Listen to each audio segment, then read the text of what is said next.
Tamang-tama, meron tayong masarap na umagahan, masarap magkwentuhan ng napapanong issue ng bayan dito lang sa Balitang Trending.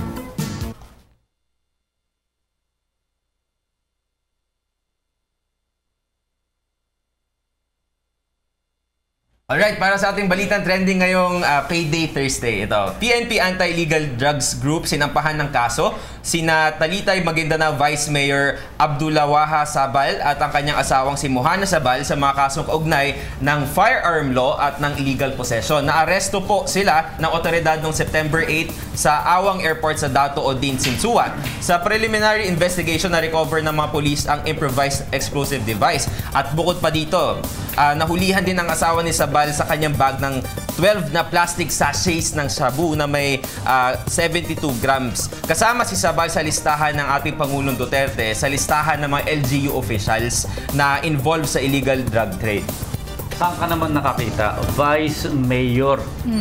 Merong itinatago o merong hawak na improvised explosive device o IED na merong pang triggering device, ha? Tapos meron pa silang mga hawak na mga illegal drugs.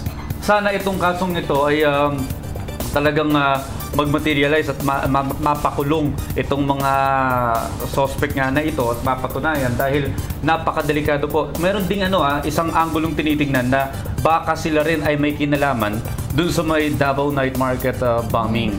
So dapat talagang imbestigahan ito at kung sana mapapatunayan, mapanagot sa batas kahit pa Vice Mayor ito.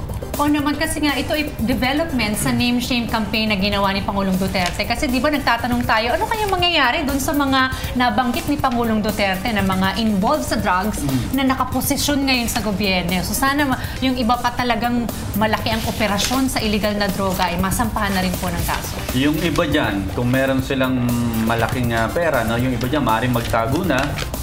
Yung iba naman, ito, retaliation. Yung iba, lalaban talaga. Pero yung makakwento ko lang, dahil nung siguro may nakalipas na 2 araw, etong PNP Firearms Division, napakagaling pinuntahan nila lahat ng mga may rehistradong baril.